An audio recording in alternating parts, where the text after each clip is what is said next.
Olá, sejam bem-vindos e bem-vindas a mais uma roda de conversa do RH Top 5 2025. Eu sou a Vitória Lial, redatora do Grupo Top RH. Eu sou uma mulher branca, de estatura mediana, tenho cabelos longos, castanhos, estou usando óculos e vestindo um suéter vermelho.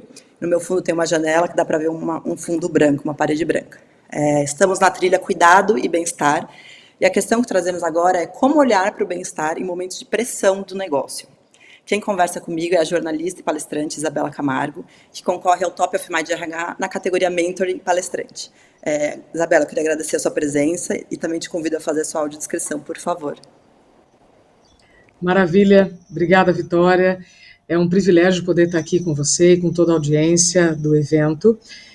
Eu sou uma mulher de pele clara, cabelo preto, está preso, estou usando uma camisa azul e atrás de mim há um fundo de plantas artificiais. E, Vitória, estou à disposição para a gente poder trocar sobre esse assunto tão importante. Muito, né? Eu falei assim, nos últimos anos, assim, o bem-estar no ambiente corporativo deixou de ser tratado, né, como um benefício acessório, uma coisa assim, mas para se tornar uma pauta estratégica e que veio muito holofote, né, nos últimos anos dentro das empresas.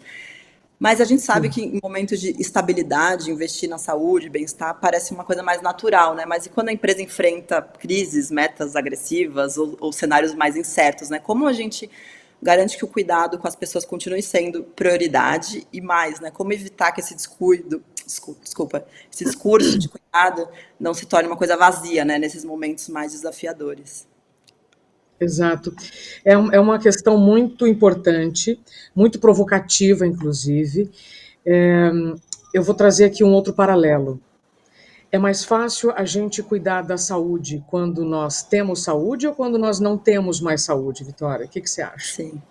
A gente acaba só olhando, né? O que a gente fala assim, a saúde não é estar saudável, não é só ausência de doença, né? Porque a gente fica muito focada assim, não, se eu tô doente, eu vou, mas assim, a gente não, né, às vezes não tem esse olhar prevenção, né, preventivo, esse olhar antes, né, de chegar num estado, né, tipo, mais grave. Crítico. Exato. Isso. Então vamos lá. Com essa provocação, então, né, com esta pergunta que eu faço, então eu consigo te responder. A gente está vivendo uma grande oportunidade de educação no tema.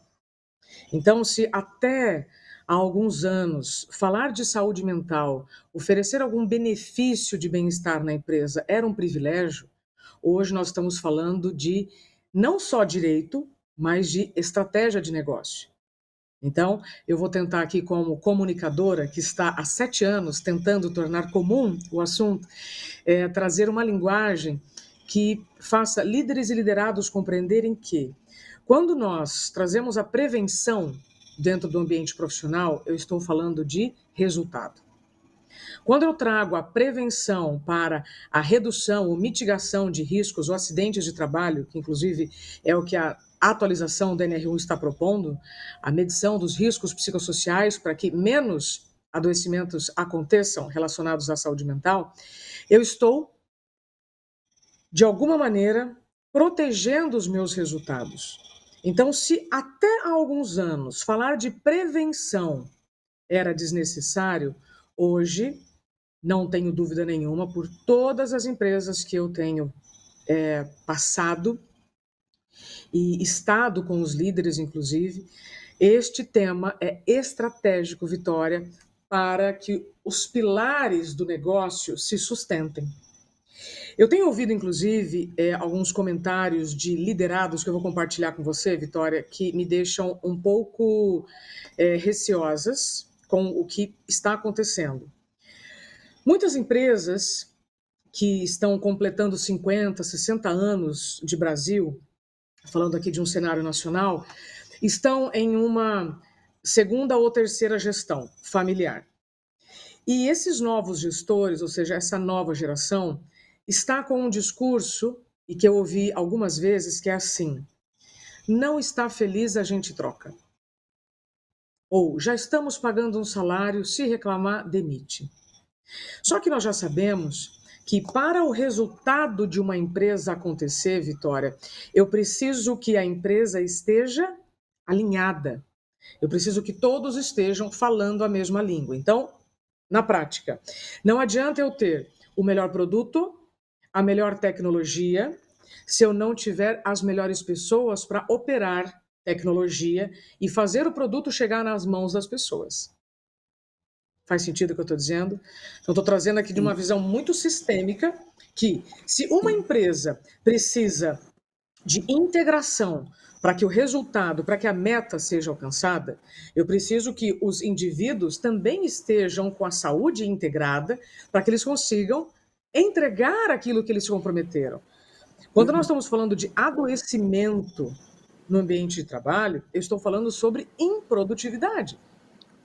Então, se eu sou um gestor e eu tenho já consciência das consequências do que eu faço ou deixo de fazer, com toda a oportunidade que o cargo me dá, eu preciso então considerar que, se o assunto prevenção não era um tema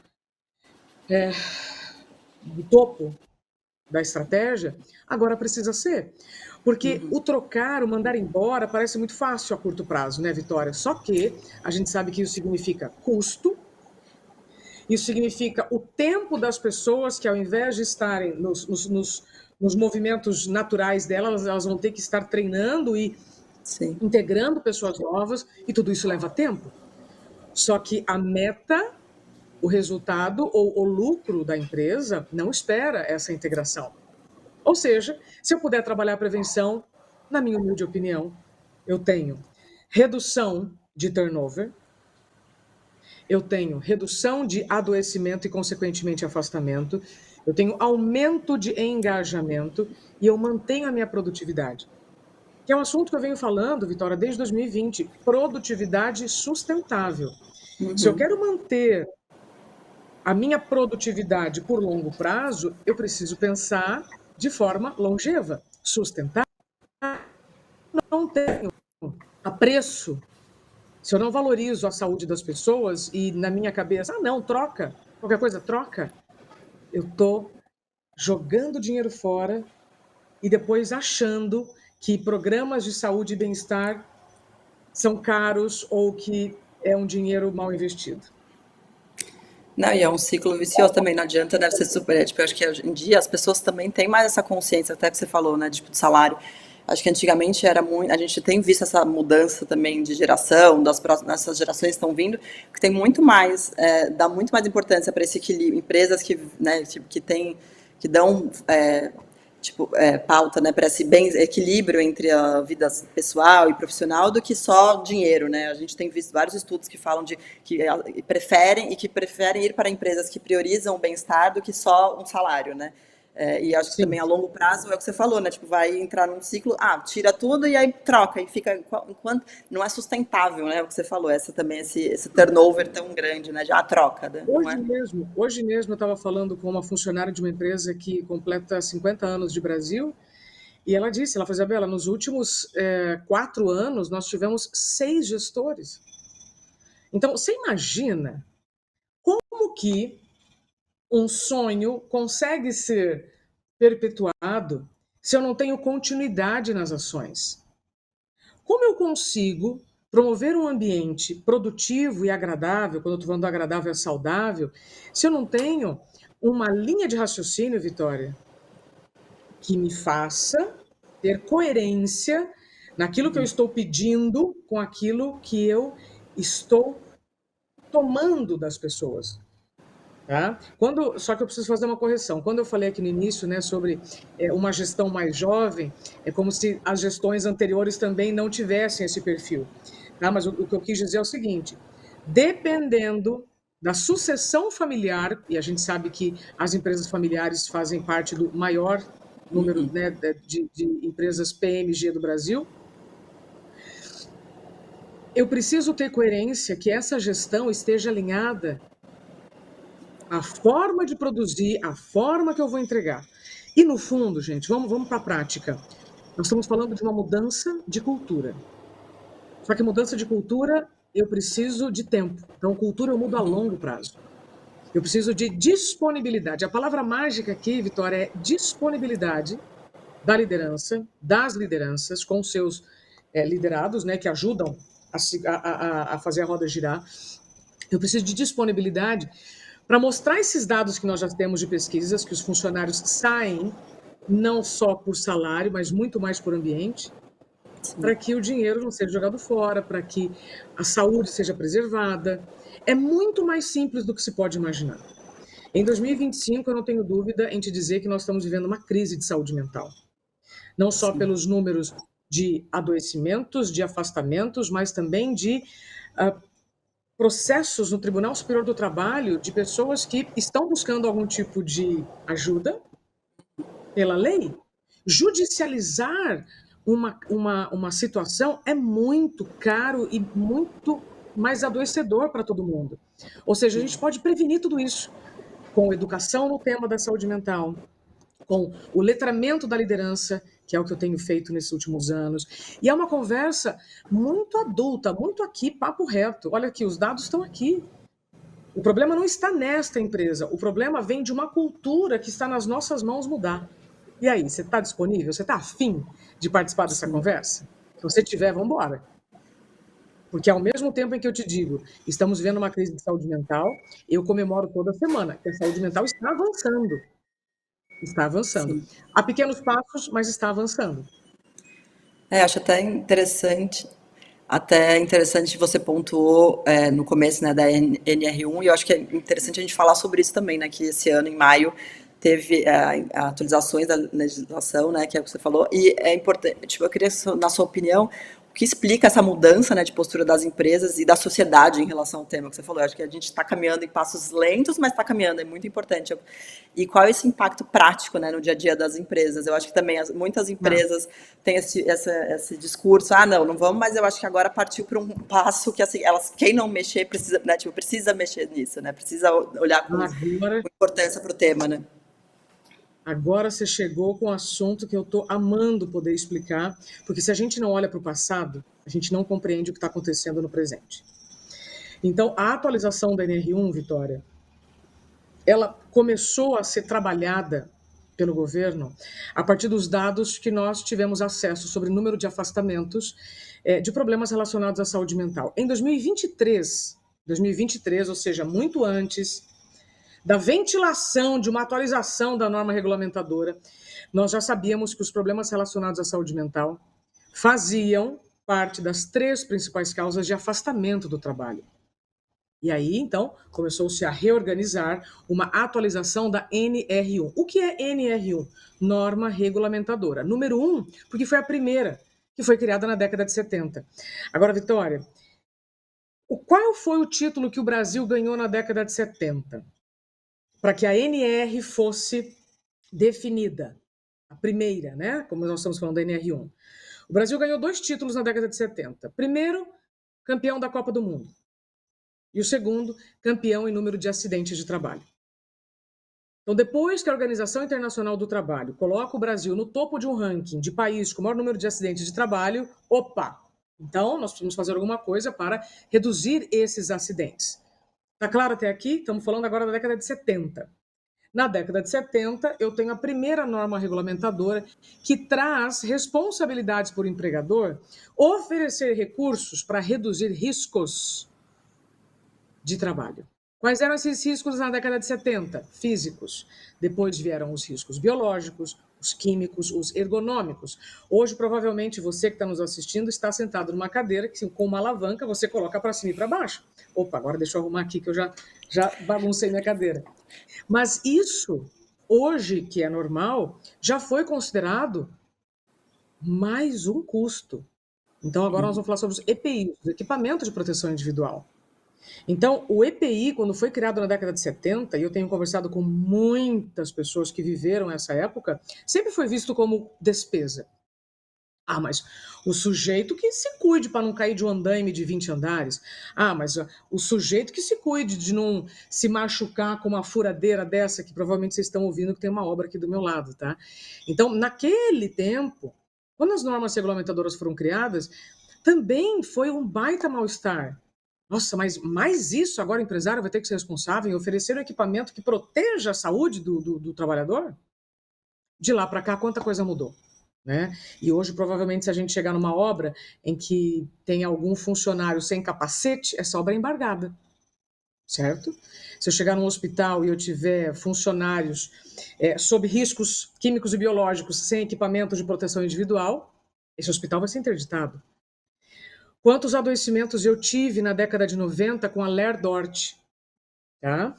Então, hoje, eu estou falando sobre riscos psicossociais, porque é a evolução dos adoecimentos. As leis acompanham a evolução da sociedade. As normas regulamentadoras acompanham a evolução do mercado de trabalho. Então, é evidente que se a minha capacidade intelectual, se a minha saúde mental está sendo mais exigida, e eu já tenho dados que comprovam que as pessoas estão adoecendo, Vitória, eu preciso que as empresas mapeiem a partir de agora, além dos outros riscos, químicos, físicos, biológicos e ergonômicos, os psicossociais. Então, é muito fácil compreender a animosidade que tem em torno desse tema, porque toda vez que acontece uma mudança, né, para as empresas mapearem os riscos daquele ambiente, há o que a gente chama de barata voa, tá? Entre quatro paredes. É aquele barata voa. Nossa, mas agora mais uma lei, mais uma obrigação? Não, não. É oportunidade. Porque todos aqui já sabem que eu só consigo gerenciar o que eu tenho de informação. Então, eu só gerencio o que eu meço. Eu preciso de medida. Para ter um tratamento correto, eu preciso do diagnóstico.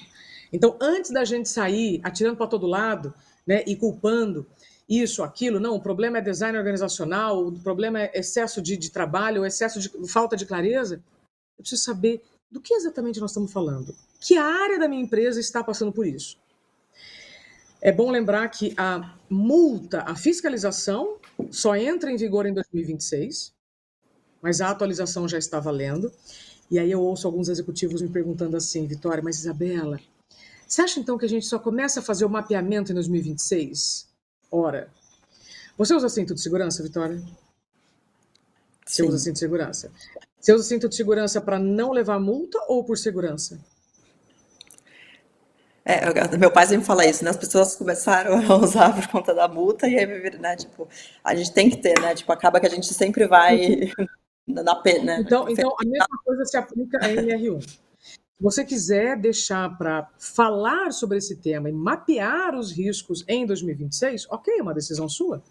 Mas hoje você já tem informações que comprovam que se você mapear os riscos psicossociais, assim como você já mapeia os outros riscos, você terá uma redução de problemas relacionados à saúde do seu funcionário. Se vai ser a saúde física, se vai ser a saúde mental, vai depender do risco. E veja só que curioso, eu espero que assim essa fala agora clareie a mente de quem está achando que se eu reconheço, então assédio na minha empresa isso é um problema. Veja, para que um funcionário use um protetor auditivo que proteja a audição, eu não posso ter um som, aliás, eu preciso ter um som acima de 85 decibéis. Quantas pessoas morreram e adoeceram para que essas normas fossem criadas? Estou falando aqui do protetor auditivo. Quantas pessoas perderam a audição para que isso fosse regulamentado? Então, quando eu tenho uma obra que tem barulho, eu não estou falando que o barulho é um problema, eu estou reconhecendo que neste ambiente de trabalho há um risco de perda auditiva. É claro.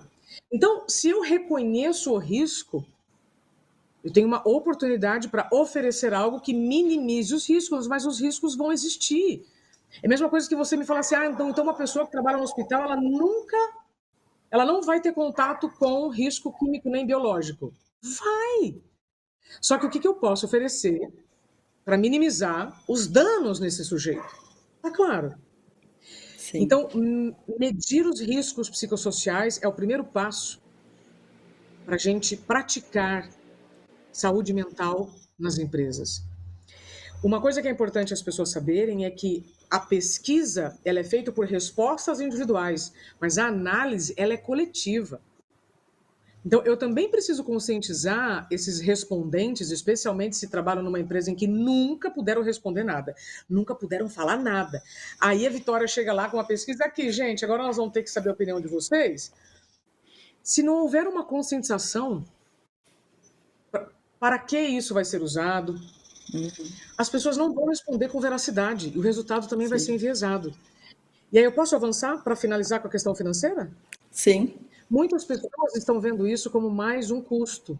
Eu vou te dizer o que vai ser custo.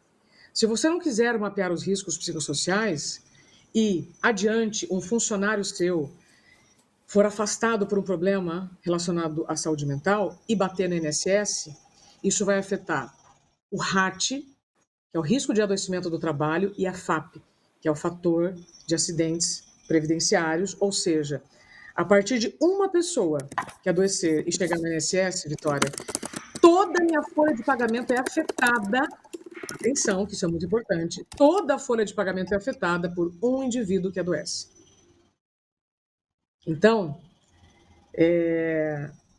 nós estamos com uma grande oportunidade para mapear esses riscos e não deixar que as pessoas adoeçam. Então, se você não quiser pensar pelo lado humano, o lado financeiro vai ser um grande promotor desse mapeamento de risco, Vitória. Sim, é o que você falou, né? Eu acho que lá no começo, né, essa questão de saber, tipo, não, isso, não vamos olhar, mas eu acho que talvez quando você traz dados, né, até talvez essa liderança, né, porque eu acho que é o que a gente fala também, fica muito, às vezes, no campo do RH, mas também é envolvimento, entender a gestão e a liderança, entender a importância, né, porque às vezes, tipo, eu acho que fica, e aí eu acho que trazendo esse mapeamento, esses dados, e é o que você falou, às vezes também mostrando o impacto no resultado, né, porque às vezes fica muito imediatalista,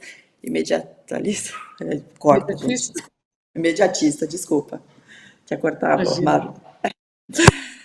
Fica muito, né, na questão. E aí perde o resultado, né? Bom, Isa, a gente também fala muito isso, né, dessa importância do RH. A gente está num público aqui, principalmente de profissionais de RH. Essa promoção de saúde é muito focada no RH, mas também acho que é importante também destacar, né, essa conexão com a liderança e gestão. Queria que você trouxesse rapidinho algumas dicas de como as empresas podem capacitar ou trazer a liderança para essa importância desse ambiente focado em bem-estar, mesmo em momentos de pressão, né, na gestão. Sim. Vitória, é importante a gente dizer que a pressão não é o problema, mas o excesso de pressão sem um propósito pode ser um problema. Né? Se pressão fosse ruim, ninguém contrataria um personal trainer para treinar. Né? Então, o problema não é a pressão. O problema é quando eu não tenho clareza sobre por que esta pressão, o que nós vamos entregar com isso. Então, vamos dividindo as caixinhas assim.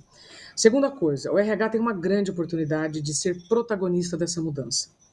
Não é só responsabilidade do RH, mas boa parte da responsabilidade pode começar com o RH, porque é no RH que eu tenho números. É no RH que eu posso ter a informação do número de afastamentos, do número de atestados, do número enfim, de todas essas demandas que vão chegando no dia a dia. Só quem trabalha no RH sabe, né, o que eu estou falando. É por isso que eu fico muito honrada em estar pelo segundo ano como uma pessoa que influencia o RH de alguma maneira. Então eu quero que essa mensagem chegue de fato no seu coração. Você pode ser protagonista dessa mudança. Quando você sair da cadeira, né, mas é só RH, nós não temos condições. Não, vocês têm muitas condições, porque vocês estão com os dados.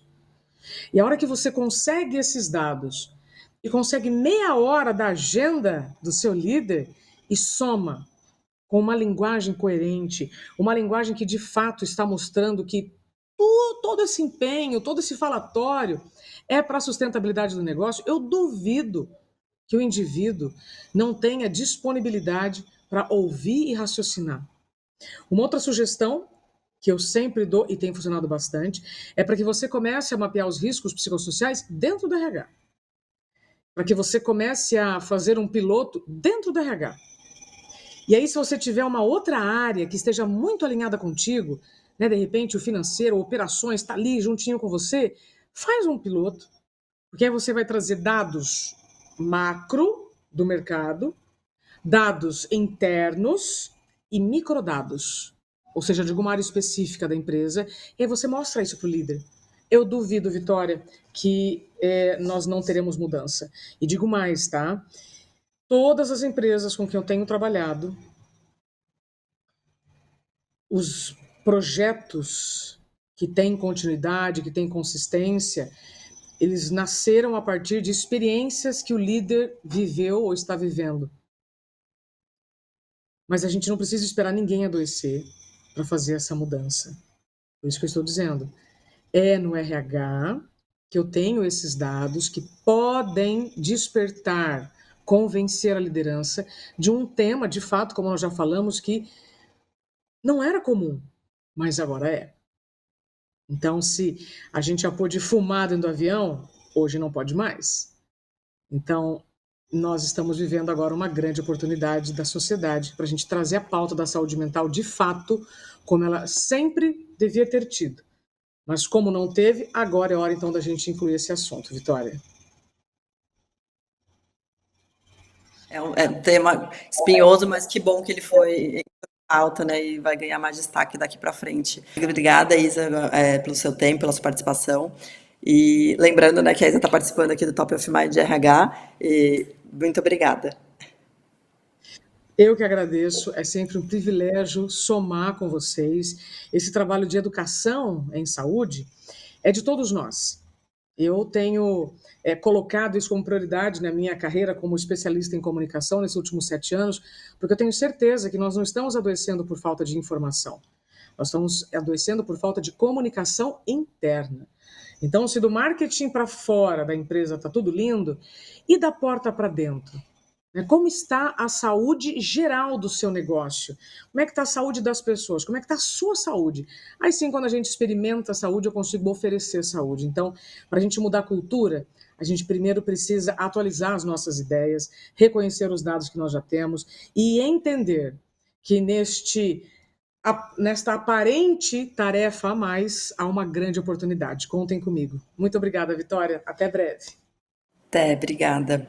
Bom, gente, eu deixo aqui também o convite aos profissionais de RH que estão aqui nos acompanhando para participarem da votação Top of Mind de RH 2025. Lembrando que as votações se encerram dia 30 de setembro.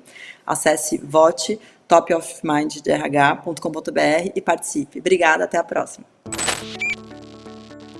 Para conhecer mais sobre o prêmio e todos os indicados, tenha sempre por perto os anuários Rumo ao Top e os eleitos. Acesse e receba a edição impressa ou digital. A votação para o Top of Mind de RH termina no dia 30 de setembro. Acesse e vote. Garanta seu lugar na noite de premiação deste ano. Os ingressos já estão à venda.